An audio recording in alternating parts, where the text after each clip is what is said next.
আসসালামু আলাইকুম। সারাদিন আজকে লাফালাফি কুদাকুদি এগুলো দেখতে দেখতে জীবন শেষ। আসেন আজকে প্রথম থেকে শুরু করি। প্রথম থেকে শুরু করতে হলে ফজরের টাইমে আমাদের উঠতে হবে, কেননা যেতে হবে পাইকারি বাজারে। তো পাইকারি বাজারে এত সকাল সকাল কেন যাচ্ছি বা এত ভোরবেলা কেন যাচ্ছি, এর মধ্যে একটা কারণ আছে। কারণ টাউন থেকে যে ব্যাপারীগুলো আসে তারা মূলত ভোর থেকে কেনাকাটা করে, ঠিক 7টা থেকে 7:30 বাজে ওনাদের কেনাকাটা শেষ, ওনারা তখনই রওনা দেয় টাউনের উদ্দেশ্যে। তো ওখানে যেহেতু টাউন যেহেতু দূর, এই কারণে ওনারা ভোরবেলা থেকে কেনাকাটা শুরু করে। আর এইসব ব্যাপারীর কাছে বিক্রি করলে 2-4 টাকা কেজি প্রতি বিক্রিতে বেশি পাওয়া যায় আর কি। তো আমি যে বস্তাটা নিতেছি এটা যদিও একটা বিক্রি করছি, ওইটা আমার কুলিগিরি করা লাগতেছে, মূলত টাইটেল দেখে হয়তো বা বুঝতেই পারতেছেন। আর যাই হোক, এটা বড় কথা না, বড় কথা হলো আমার আলুগুলো বিক্রি হয়েছে আলহামদুলিল্লাহ। হালকা পাতলা নাস্তা করার পর একটু ধানের বাজারে ঘুরে আসলাম, দেখি ধানের বাজারটা কেমন। ধানের বাজার পরিপূর্ণ ঠান্ডা, কেননা এখানে পা রাখার জায়গা হয় না। সেখানে দেখেন পুরো বাজারটাই খালি, মাত্র কয়েকজন লোক আসছে। তো বাসার উদ্দেশ্যে রওনা দিলাম। তো সিএনজি নিছি ফার্স্টে, কিন্তু ফার্স্টে সিএনজি অর্ধেক পথে আইসাই বললো যে যাবে না। তো আমরা অটো নিলাম। তো অটো থেকে বাসা পর্যন্ত চলে আসি। এখন আমার যাইতে হবে মুরগির খাদ্য আনতে।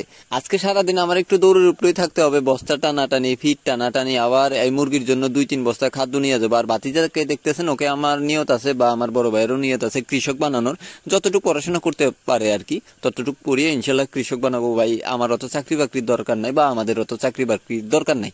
আর এখন আমার মাথায় যেটা দেখতেছেন, এটা হচ্ছে কুড়ার বস্তা আর গরুর কিছু খাদ্য আছে, এই আর কি। এখানে গরুর খাদ্য নাই অনেকদিন ধরে। আর এই যে ছেলেটাকে দেখতে পারতেছেন, মানে এখানকার ছেলেরা এই ছোট থেকে প্রশিক্ষণ নেয়, মানে কষ্ট মষ্ট করে। বাসায় এসে দিরাইতে পারি নাই, গরুরে পানি খাওয়ানোর টাইম হয়ে গেছে, কেননা ওদেরকে টাইম টু টাইম না খাওয়াইলে ওরা ওই রকম শরীরটা থাকে না আর কি, শরীরটা ভেঙে যায়। যদিও দেশি গরুর শরীর ভাঙার আর কি আছে, তারপরও চেষ্টা করি ওদের টাইম টু টাইম খানা দেওয়ার জন্য। আর টমির সাথে মাঝে মধ্যে এরকম ফাইজলামি দুষ্টামি করি। সারাদিন কাজকর্ম করি আমরা, আর খাইতেছে ওরা। যাই হোক, ওরা সুস্থ থাকলে আমরা সুস্থ, অন্তত মন মানসিকতার দিক দিয়ে সুস্থ থাকি। কেননা মাশাআল্লাহ ওরা এখন যেহেতু সুস্থ আছে, আমি সুস্থ আছি। কেননা এর আগে যে সমস্যাগুলো হয়েছিল, রোগবালাই হয়েছিল, আমি মোটামুটি ধরতে গেলে আমি অসুস্থ হয়ে গেছিলাম ওদের এই অবস্থা দেখে। আর ডিম বসাই দিয়েছিলাম অনেকগুলো মুরগিকে, কিছু খাইতে গেছে আর কিছু আছে আর কি। আর আজকে কিছু বাচ্চা বুড়ছে, সেগুলো হয়তো বা দেখতেই পারতেছেন। ওগুলারে পানি খাওয়াইলাম, মেডিসিন খাওয়াইলাম, আর ওর সাথে একটু ফাইলামি ঠাট্টা করতেছি।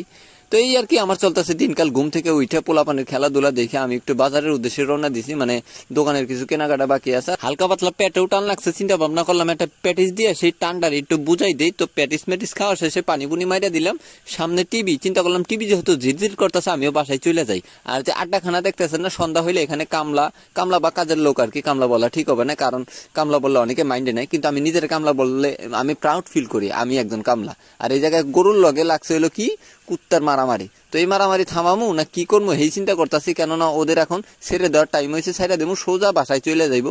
তো ওরা ওদের মতো ফাইজলামি করুক, সবাই সুস্থ থাকেন, ভালো থাকেন, আল্লাহ হাফেজ, আসসালামু আলাইকুম।